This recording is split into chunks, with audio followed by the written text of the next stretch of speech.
Olá, meninos e meninas, tudo bem com vocês? Eu sou Morena Mona Lisa. Demorou hoje, gata? Tava pensando na vida, né? Hoje o Pod Black, parece que encheu esse Pod Black hoje, né? E estamos hoje com várias convidadas. Eu vou deixar elas se apresentarem, porque hoje tem muita gente aqui. Já eu, assim, de cara. Você, pá, é você. sempre assim, né? Pá. É você. Eu sou a Jussara, sou amiga, né? Acho que antes de tudo sou amiga, sou mãe do Dudu. De quantos anos? Dudu tem 10, quase 11 já. Acho que é isso que me traz aqui hoje. Ser mãe do Dudu. É a mãe do Dudu. E você? Eu sou Patrícia, mãe do Henrique e do Benício. São gêmeos de 3 anos e meio, né? E meu relacionamento com a Morena começou pelas redes sociais, intermediação da Jussara nas palestras, né? E é isso. Maíta, minha convite da Patrícia, né? Para ter esse papo aqui com vocês. Sou mãe de um e mãe de gêmeos também. Quais as idades? 12 e 8 anos. Oh, gêmeos! Ai, gente, elas estão juntinhas, a mãe dos gêmeos! E por último? Sou eu, Sofia, sou mãe do Guilherme. Guilherme tem 4 anos, né? E chego aqui também pelas redes de contato que a gente vai criando, as redes de apoio materno. Sim. Que são reais. Eu tô muito feliz, assim, porque eu conheço todos, acho que menos você, né, Maíta? Que eu não conhecia pessoalmente, mas as redes sociais é uma rede incrível que faz a gente se interligar e discutir sobre o maternar, sobre as nossas experiências e, assim, o que nos traz aqui hoje é um ponto em comum que todas nós, exceto a Aline, somos mães de crianças negras. Mas como eu não largo meu chaveirinho hoje está aqui para intermediar. Então, vamos lá para a primeira pergunta. Como que vocês criam? Vou começar a fazer perguntas, Jussara vai respondendo e aí vai sendo assim por diante, ok? Senhora. Como que vocês abordam o tema racial com os filhos de vocês? Então, eu acho que a minha história é um pouco diferente, né, da de todo mundo, porque eu precisei passar por um processo, Dudu chegou para mim aos 8 meses, hoje ele está com 10, quase 11 anos, e eu precisei passar por um processo primeiro de me entender o que significava o lugar que eu ocupo, entender o que significava ser mãe de um menino negro, entender o que significava ser uma pessoa negra no Brasil, para eu começar realmente a fazer as coisas intencionalmente com ele. Eu instintivamente, desde o começo, procurei trazer referências negras para ele em brinquedos, em desenhos, em filmes e tal, mesmo bem pequenininho, mas eu não sabia o que eu estava fazendo. E depois que eu comecei a estudar, foi que eu vi que precisava de mais do que isso. Então, hoje eu converso abertamente com ele sobre tudo. A última experiência minha com ele foi assistir o seriado do Colin Kaepernick, o Colin Preto e Branco, com ele. E a gente comentando sobre tudo que é tratado. Foi uma experiência bem forte, bem legal, assim. Foi bacana. Maravilha. Bom, os meus são pequenininhos ainda, né? Então, no meu caso, o que eu tenho feito é o seguinte: lógico, trago referência principalmente de livros e desenhos para eles, mas eu falo da cor da pele deles, do cabelo. Nós temos uma família bem diversa, né, Maíta? Maíta é prima do meu marido. Então, assim, a gente fala sobre o cabelo, sobre a beleza das meninas, dos meninos. Eu pergunto para eles na sala de aula as cores das crianças, como que as crianças são. E aí a gente vai introduzindo dessa forma com os meninos. Então, meus filhos têm idades diversas, né? Assim, tem o mais velho e tem os mais novos. Mas a gente fez o processo de maneira muito natural, né? E a inserção mesmo, eu vou mostrando a importância, eles vão percebendo o conviver com as pessoas, que eles estão inseridos ali naquele contexto. Então, na cabeça dos meus, não tem aquela questão assim, eu estou sendo diferente. Faz parte do meio.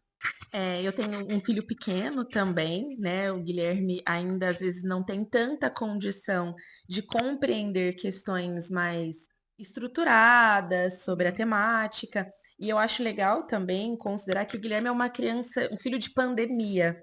Então, assim, a gente só consegue identificar a diferença quando a gente tem contato com o outro. E o contato com o outro, por parte do Guilherme, ele foi um pouco tardio. O Guilherme começou a brincar com outras crianças, conviver com outras pessoas um pouquinho maior. Então, é aí, na vivência com o outro, que ele começou a perceber as diferenças. Mas ele ainda não consegue nomear essas diferenças, né? Então, a gente vai fazendo isso em casa, contando, às vezes, sobre a questão, né, de ter algumas pessoas mais retintas, outras menos retintas. Porque o meu filho é uma criança negra com traços negroides, mas com a pele não retinta. O que, assim, às vezes até um pouco. As pessoas falam, nossa, mas seu filho tá muito clarinho, né? Mas eu vou apontando para ele que somos pessoas negras, às vezes de cores um pouco diferentes, mas isso acontece no mundo todo. Então é dessa forma que eu vou considerando com ele as diferenças. Ele ainda não consegue raciocinar e socialmente entender o peso de ser uma criança negra. Ele tem uma cor um pouquinho diferente, o colega também tem, ele percebe as diferenças, mas ainda não consegue classificar as questões que a gente diria que são questões raciais ou étnicas. Entendi. E apenas complementando o que as meninas disseram, principalmente nessa questão da idade, eu também pensava isso. Só que desde que a Isadora nasceu, eu sempre conversei muito com ela, minha mãe sempre riva, Morena, você acha que ela tá entendendo o que você tá falando? Eu falo, fala, ela tá entendendo. E aí eu falava sobre a beleza dela, sobre a cor da pele, sobre que ela poderia ser o que ela quisesse. E aí, eu entendo que há esse peso, porque a gente não sabe que ter a cor dessa pele é um problema. E aí eu costumo dizer sempre nas palestras que eu faço que a gente tem duas certidões de nascimento. Uma de quando a gente nasce e outra de quando o racismo nos encontra. E o racismo encontrou a Isadora aos 4 anos de idade. E aí, eu não sei se ela teve consciência de que era uma situação racial, mas ela se defendeu. E foi aí que me deu essa virada de chave para eu pensar. Cara, se eu estou fazendo a diferença na vida da minha filha, eu posso fazer a diferença na vida de outras crianças. Porque quando o racismo me encontra aos 8 anos de idade, eu corri pro banheiro para chorar. E chorei muito. E não tive coragem de contar para minha mãe. E aí passaram várias vezes até eu ter coragem de falar para minha mãe. Mas aí com a Isadora eu percebi que aquela educação que eu tava dando ali, e ela é muito pequena, ela não tá entendendo. Ela é muito pequena, ela não tá entendendo. Eu percebi que ela entendeu. Ainda que de forma indireta, ela entendeu que ela é um ser, que ela é uma menina e que ela tem que se defender quando algo chegar de acordo que ela não gosta, que seja uma falta de respeito.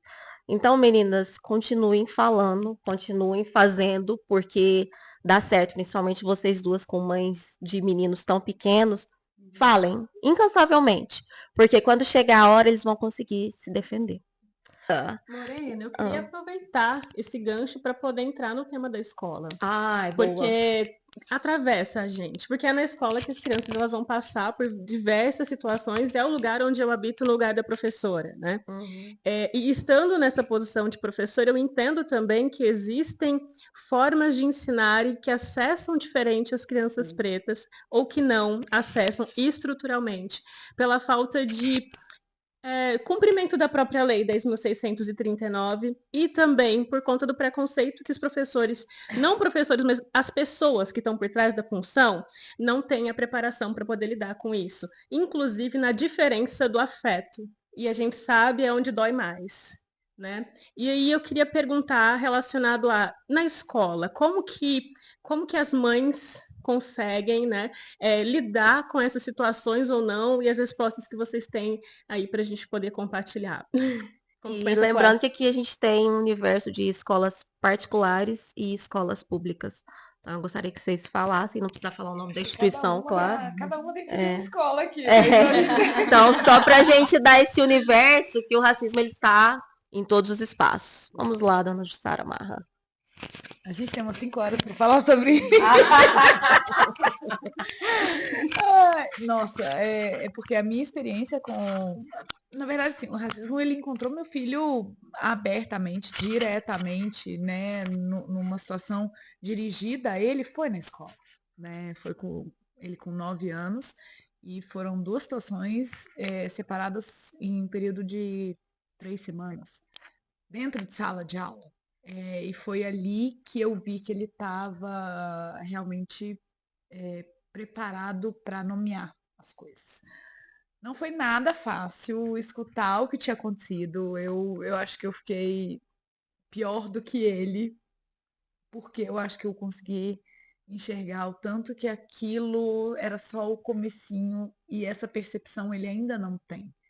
Né? Por mais que eu fale com ele, por mais. Da segunda vez eu acho que ele já entendeu. Hoje ele já fala, às vezes ele fala, mãe, só tá faltando fulano ser racista comigo. Porque todo o resto ele já fez com todo mundo, só tá faltando isso. Né? Hoje eu sei que ele não tem medo de nomear as coisas, mas foi a hora que eu falei, bom, tudo que eu estou estudando eu vou precisar usar para alguma coisa. E quando ele contou para mim, que foi a segunda vez, eu fui buscá-lo na escola e ele contou para mim, eu voltei na hora com ele do meu lado, de mão dada com ele, e me insurgi contra aquilo e eu fiquei sabendo naquela hora que ele conseguiu nomear na hora que aconteceu. Você está sendo racista comigo. E eu fiquei muito orgulhosa dele. E ele se sentiu muito protegido quando ele viu que eu estava ali me insurgindo e o que aquilo virou, né? Que a gente sabe que isso virou uma ação maior, mas foi a custo de muito sofrimento e foi o primeiro, né, de muitos, mas eu acho que a gente precisa usar esse espaço da escola, por mais doloroso que seja, para educar as pessoas, para educar as crianças. E o que eu exigi da escola foi, por isso que eu falo que a gente precisa entender, a gente precisa estudar, que não adianta só gritar, a gente tem que sustentar o argumento. Gritar ali na porta da escola, eu poderia gritar, qualquer um poderia gritar, e não ia mudar nada. Né? E aí nas minhas conversas com a escola, eu exigi que fosse feito algo maior, que envolvesse não só a sala de aula, porque a primeira intervenção foi só dentro de sala de aula. Só que se não muda com a família, se não envolve a família, não vai mudar. E aí a gente conseguiu construir algo diferente. É um pequeno passo, mas já é um passo. Eu penso assim, eu vejo muito potencial na escola. A escola é um lugar de muito sofrimento, mas de muito potencial. Eu vejo dessa forma. Bom, Aline, no meu caso, eu não tive nenhuma situação pontual. Pelo menos assim, até o que a gente teve hoje foi uma recepção afetuosa das professoras, e, assim, foi bem tranquilo.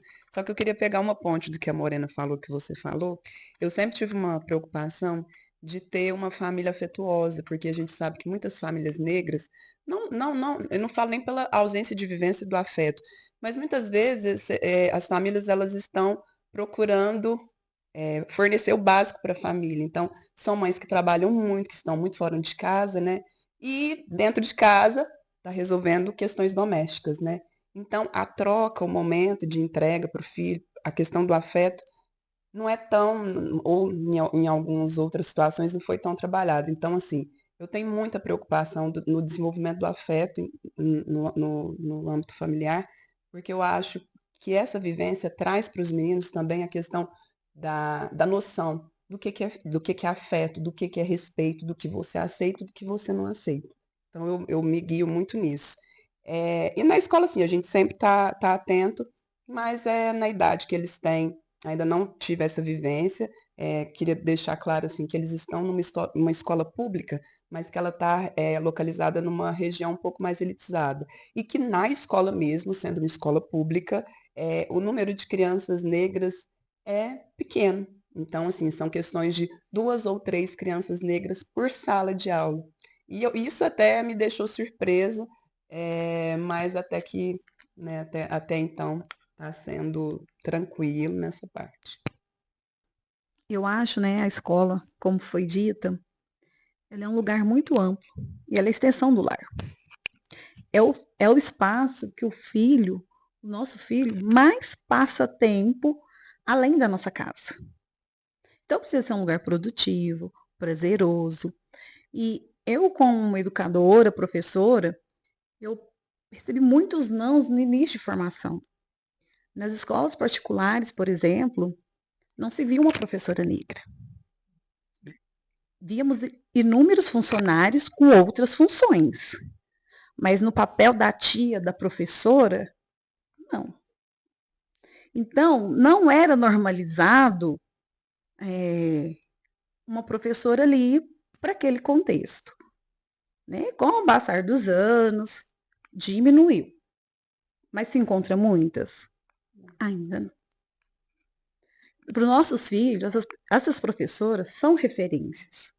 Porque quando eu estou na sala de aula, eu sou a referência da sala. A minha bagagem é muito linda. Tenho pais afetuosos, alunos afetuosos, com N condições sociais, que não deixa pela qualidade do ensino que recebe de uma professora negra. Só que os espaços não são abertos e igualitários. Não há equidade. Eu passei por um momento constrangedor, porque meus gêmeos é um casal com a minha filha. Neste momento, ela estava numa escola pública, né, naquela coisa da pandemia, eles com 4 anos, eu custando ministrar aquilo tudo. Esse ano vocês vão para a escola pública. O ano que vem, a gente faz o processo de volta. Ela fez uma tiarinha no cabelo. Chegou na sala.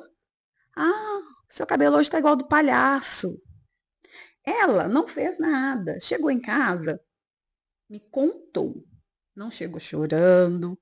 Naquele momento, eu percebi que ela era tão forte. Mas eu queria tentar imaginar o que ela sentia dentro. Porque ela não expressou. Mas o irmão gêmeo chorou por ela. E ele disse: mãe, hoje fizeram isso com a Isadora. Perguntei para ela: amanhã você quer amarrar seu cabelo? Não, eu amo meu black. Ela foi de black para a escola novamente. Naquele momento, eu entendi que eu estava no caminho certo.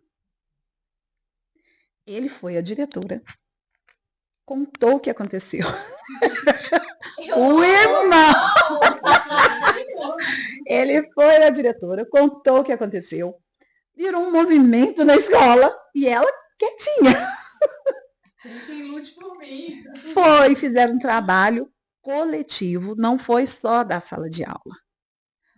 Mas graças a Deus, aconteceu com uma menina que tinha o quê?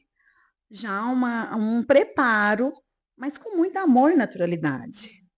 Isso é construído dentro de casa. Nem tudo que ela ouvisse, olha, minha filha, é constrangedor, você é chato. É. Só que naquele dia eu entendi que ela já tinha se aceitado. Ela simplesmente era ela. Ouvindo, né, tudo que as meninas trazem, é muito importante a gente pensar. Compartilho da Patrícia da ideia de que o Guilherme ainda é uma criança menor, né, de 4 anos. Guilherme tem, às vezes, menos condições cognitivas de compreensão. Mas o Guilherme é uma criança muito sensível ao sentir. E eu tenho ajudado ele a nomear as coisas, nomear o que ele sente. Algumas situações, as crianças não conseguem raciocinar que é uma situação de violência. Então, por exemplo, quando às vezes um pai ou uma mãe bate na criança e fala assim, ó, eu tô te batendo porque eu te amo. A criança não consegue entender que o tapa é violento, mas ela sabe que a sensação não é tão boa, só que ela associa a sensação não tão boa com o amor de pai e mãe. Então, eu foco muito naquilo que o Guilherme sente e passa pelo que ele sente. Então, assim, a ideia, né, muito bonita que a gente traz sobre a possibilidade das nossas famílias serem referências em afeto para as nossas crianças é porque, assim, filho, você vai ser abraçado, você precisa ser amado, você precisa ser tocado, né? Porque tem uma questão que eu trago da minha infância, que é essa esquiva que os coleguinhas tinham de tocar a minha pele. Eu lembro de uma menina que estudava comigo, a gente era um trio de amigas. Daí tinha eu, preta retinta, tinha a nossa amiga que era, né, não retinta, e a gente tinha uma amiga branca. E aí um dia a garota não retinta chegou na escola e falou assim: minha mãe me explicou por que a Sofia é dessa cor. Falei, uau, agora eu vou saber. E ela falou assim, a minha mãe contou assim, que quando a gente estava lá no céu, que a gente era anjo, todo mundo era da mesma cor que a Sofia. E aí tinha uma piscina bem grande. E aí todo mundo tinha que atravessar a piscina e sair do outro lado. A fulana, que era branca, ela entrou na piscina e atravessou. Eu não deu tempo, eu molhei muito pouquinho. E a Sofia não conseguiu entrar na piscina. Vocês conseguem entender a ideia de causalidade e de culpa que eu tinha? E eu ficava assim, várias noites pensando, por que eu não pulei naquela piscina? Por que eu não entrei naquela piscina? Só que eu não conseguia verbalizar que isso era violência. Meus pais foram saber dessa história depois de anos. Porque eu não conseguia chegar e contar. Mas o Guilherme, eu tenho potencializado ele para que ele consiga fazer a mesma coisa. Me falar o que ele sente. Porque a violência ele não vai conseguir nomear, né? E enquanto isso, nós somos mais do que olhos para os nossos filhos, né? Talvez pais de crianças brancas falem, não, eu sou super atento à escola, se as crianças estão passando por alguma questão. Nós que somos mães de crianças negras, nós somos olhos na frente, atrás, do lado, nas mãos, por onde a gente vai. E eu tenho as minhas sobrinhas, né, também. Uma delas já está na escola, estuda na mesma escola que o Guilherme, e um dia minha irmã chegou para mim e falou assim, graças a Deus, eu cheguei e a professora estava de mão dada com ela. Que dia que a mãe de uma criança branca vai questionar isso, né? A minha irmã, ela fala assim, ó, eu gosto de deixar ela bem asseadinha para que ninguém tenha nojo dela. Gente, a gente não tem noção do quanto essa violência está entranhada em nós, do quanto o medo está entranhado em nós e que as nossas crianças sofram alguma questão porque, ela é fedidinha, ele tem um cheirinho, ele tem macuco. Então, assim, são coisas que só nós, que somos mães de crianças negras, vamos saber o que é raspar atrás da orelhinha para não aparecer nada e a professora não achar que é falta de cuidado, que é falta de zelo. Então, esse cuidado de sermos olhos na frente, atrás, nas mãos, nos pés, estando na escola ou não estando na escola, eu acho que é muito delicado para nós, é cansativo para nós, mas enquanto as nossas crianças, né, por exemplo, os meus, da Patrícia, não conseguem dar nomes para isso, a gente vai dar nomes para eles. E se eles não conseguem pela fala, que seja pelo sentir. Ai, gente, vocês me atravessaram de várias formas.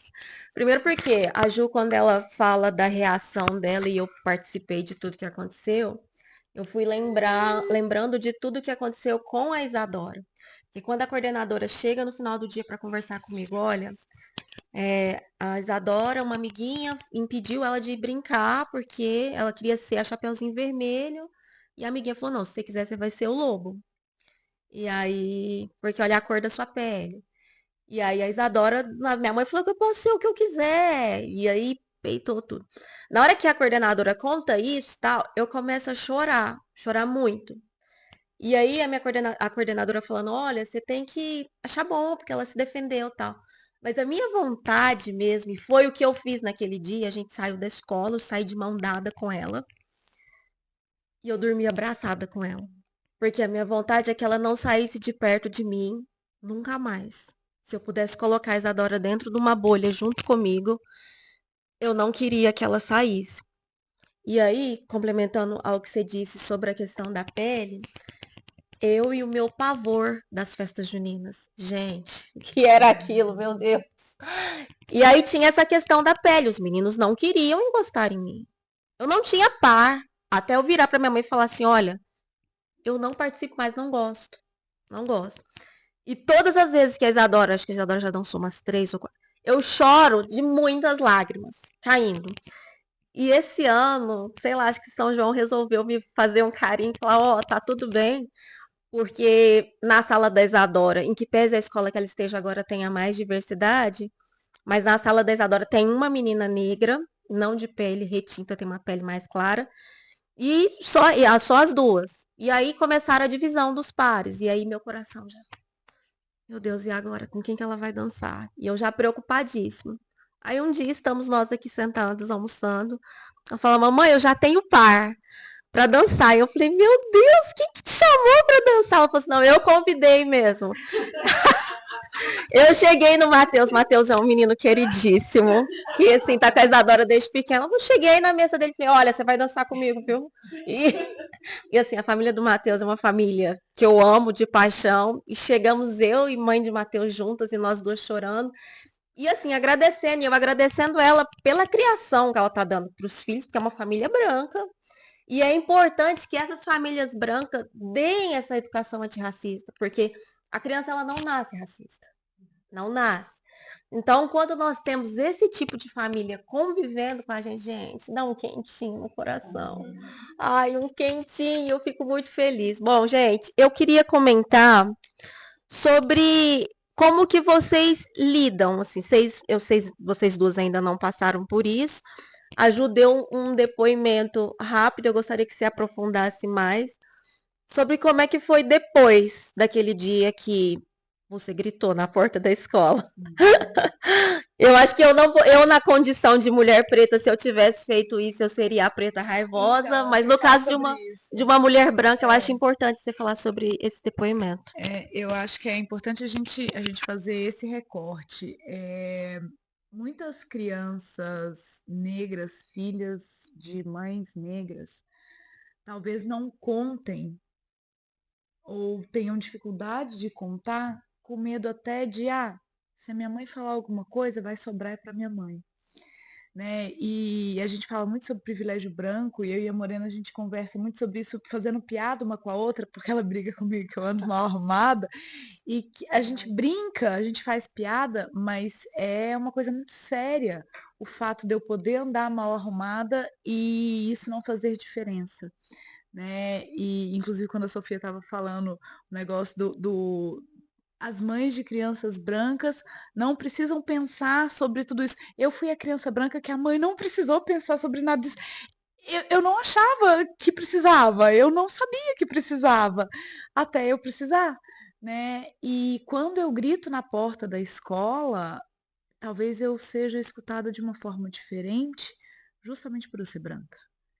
E eu acho que fez muita diferença o fato de eu não só ter gritado, mas depois eu ter sentado e conversado com muito argumento, com muita profundidade sobre o que eu estava falando. Né? Eu cheguei com profundidade para vamos conversar sobre dias sobre isso, que a gente vai conversar, a gente vai ter assunto, e eu vou te convencer de que isso é necessário. Esse não foi o meu primeiro atravessamento na escola. Antes da pandemia ainda, eu levei a discussão do lápis cor de pele para dentro da escola, e a escola chamou toda a parte de educação infantil e ensino fundamental para um treinamento que isso não era uma forma de nomear o lápis e colocar os lápis dos diferentes tons de pele para todas as crianças da cidade, né? Então eu acho que a gente tem, como famílias brancas, o Dudu, ele ainda tem esse recorte, né? Que ele tá numa bolha muito branca, minha família é toda branca, tirando a minha prima, é a única menina negra que já existia antes dele na minha família. Ele está inserido num lugar muito embranquecido. Então ainda tem esse recorte dele não se ver e tal. E quando eu fui para a escola, eu acho que o primeiro rompante foi, ela tá falando hoje, mas amanhã isso passa, isso foi numa quinta-feira, isso vai passar. E aí na sexta, na quinta ainda à noite eu fiquei cobrando, na sexta eu cobrei, a escola reagiu mesmo, puniu a criança. Na segunda eu sentei com a escola para conversar e a partir dali foi traçado um plano a longo prazo. Né? Quantas pessoas realmente foram impactadas? Não sei. Mas eu falo que sempre que a gente entra nessas discussões, se uma pessoa foi impactada e levar isso para reflexão, vai ter valido a pena, porque nas atitudes dela, na fila do supermercado dela, ela vai mudar aquele mundo dela e vai impactar alguém, que vai impactar alguém. Então a gente precisa continuar. Mas ali eu vi que eu tinha que usar esse privilégio para alguma coisa. Eu tinha que usar esse privilégio para alguma coisa além do meu filho. Além do meu filho. Né? É muito além. Eu falo que hoje a gente sendo. O privilégio eu tenho. É independente da minha vontade. Falo, eu não quero. Vou abrir mão. Não quero mais brincar disso. Não adianta, é meu. Agora eu posso ou sentar em cima dele e falar, tá legal, ou colocar ele debaixo do braço e fazer alguma coisa. E não é só pelo meu filho. Ela tá falando o mundo inteiro que a gente vê as coisas acontecendo. né? Então, essa responsabilidade é muito nossa. Mas quando a Ju fala, né, sobre essa questão de, é um pouco que eu faço, é um passinho que eu dou, mas para se traçar uma jornada é preciso uma somatória de muitos passinhos, né? A gente não está mudando o mundo inteiro, estamos mudando apenas do meu filho, mas para o seu filho é a vida inteira, né? Então é o mundo inteiro dele que a gente possa fazer por ele e assim ir multiplicando todas essas questões. Porque é muito legal, é sobre percepção de lugar e percepção de si mesmo.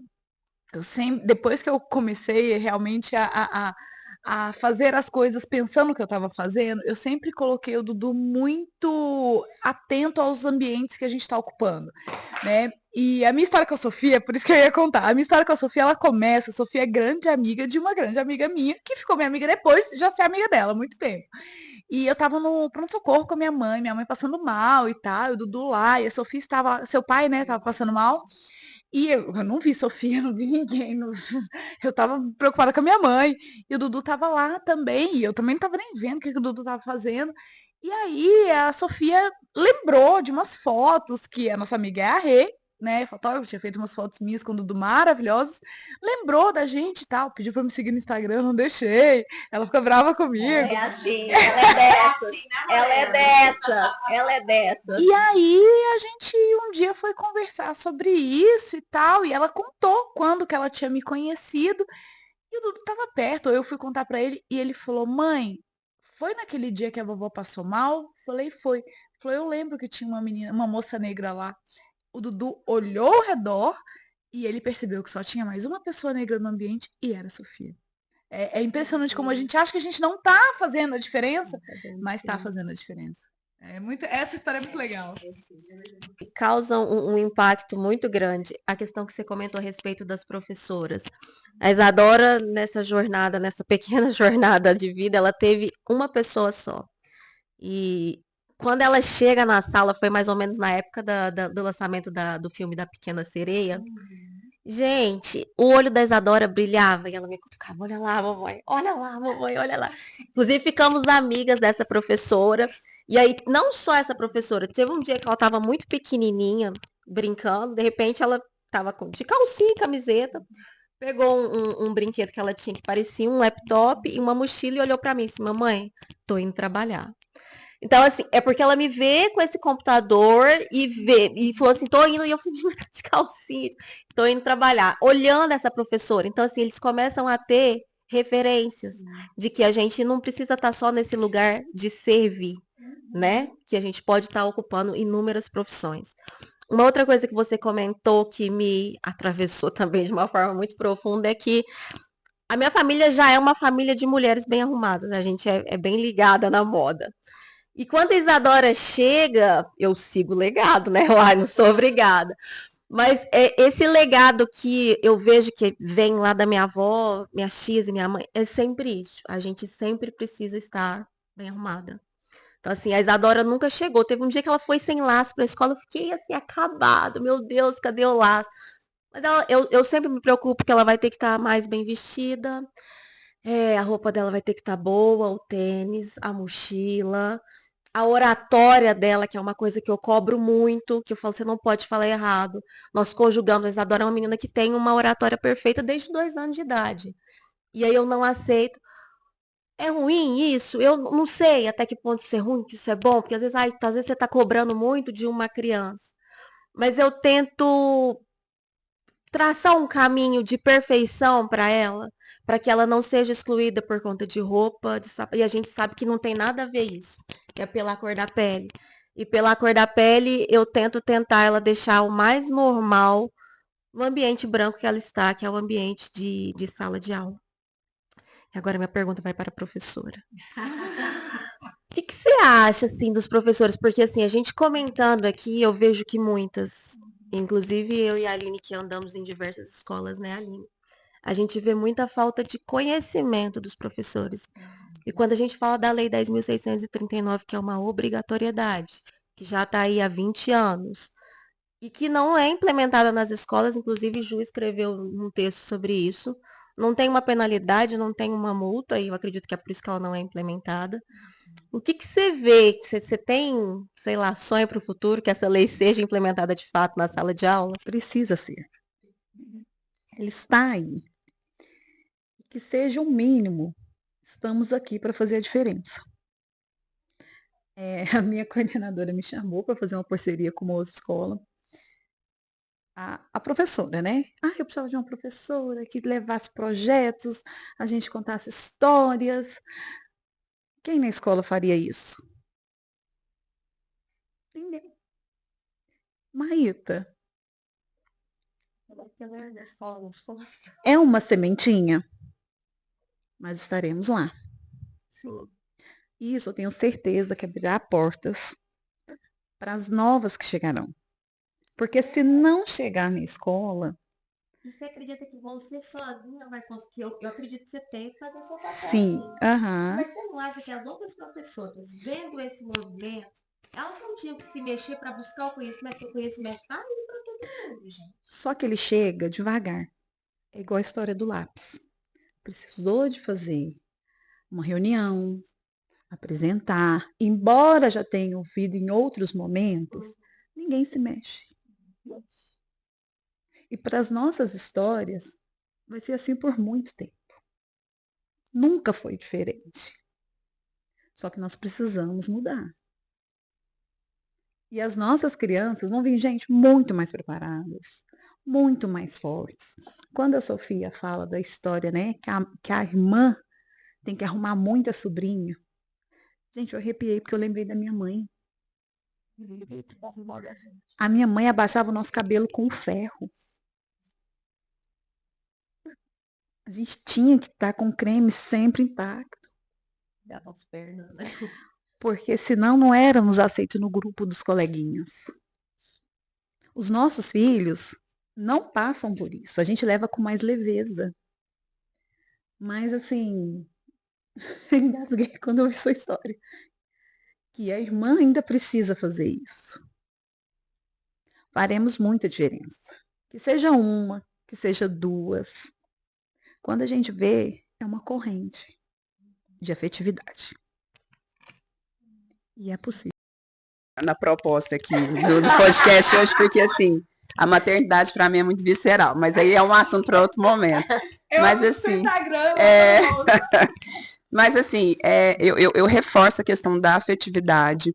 Quando a Sofia falou da questão do cuidado, eu acho que as pessoas negras aqui passaram por isso. Eu, diferente de vocês, a minha mãe é uma pessoa super sem vaidade. E eu segui nessa toada aí, mas assim, dei uma recuperada no meio do caminho. Mas meus filhos, eles estão sempre perfumados, eu sempre escolho a roupa deles. E eu acho que isso aí é um movimento que a gente precisa fazer e tem que ter essa preocupação, sim.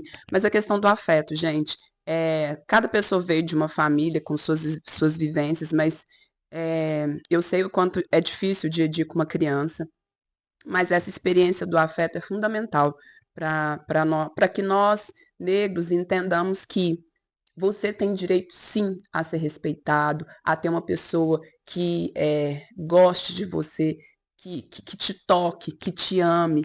Então, essa experiência dentro de casa ela é fundamental. Então, que vocês sigam aí se permitindo a viver isso dentro de casa. Ai, que linda!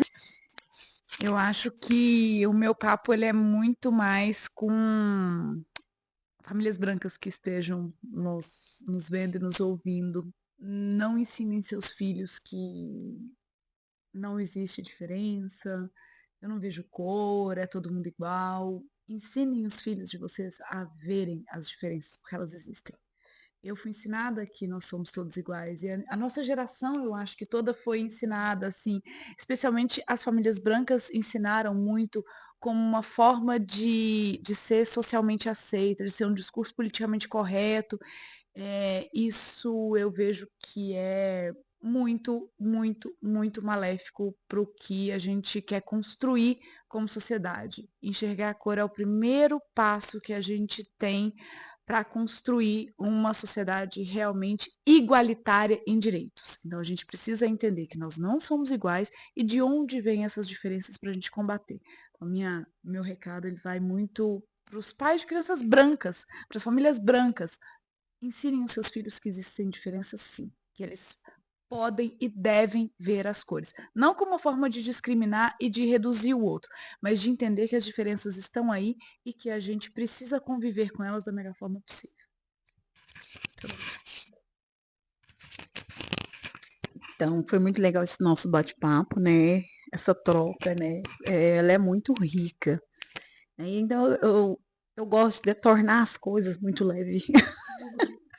Eu sempre vou pro lado do amor, da afetividade, positividade, mas a gente precisa construir, né? Os nossos filhos precisam enxergar como é o mundo, existe tudo isso, essa desigualdade, essa falta de direito, mas existe também os direitos.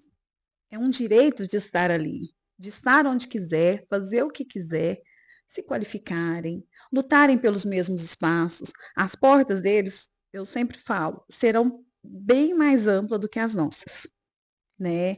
Mas assim, quando eu mostro para eles, né? Ah, mãe, quem que você tá vendo? A psicóloga, olha aqui, a Sofia, olha como ela conversa. Isso é o quê? Referência, olha a Patrícia, né? Ah, mas é a esposa do nosso tio Neto. Eu falei, é ela também está lá na rede social. Não é só a Maju Coutinho que está lá na Globo, o Vini Júnior que ele tem como referência. Pessoas do nosso contexto está muito próximo dele. E isso faz a escada ficar bem maior, bem mais ampla para eles. E assim, será diferente. Já está sendo, né? Falando com mulheres negras que são mães e que têm filhos, a gente cresceu com uma bagagem carregadíssima de traumas. A gente tem trauma do cabelo, a gente tem trauma do corpo, a gente tem trauma de um monte de coisas. Que a gente não perpetue esses traumas, tire da nossa bagagem e coloque na bagagem dos nossos filhos. Mas que a gente pegue os nossos traumas, trabalhe isso em nós, desconstrua isso em nós, para poder construir isso nos nossos filhos, como uma forma de ajudá-los a enfrentar de uma forma diferente o mundo, né? Então, não pega o trauma, né, que você tem e repassa para o seu filho, não. Trata esse trauma em você e lida com o seu filho de uma forma diferente, com mais recursos do que a sua mãe, a sua avó e as suas tias tiveram. Elas fizeram o melhor, mas a gente tem muito mais recurso hoje em dia.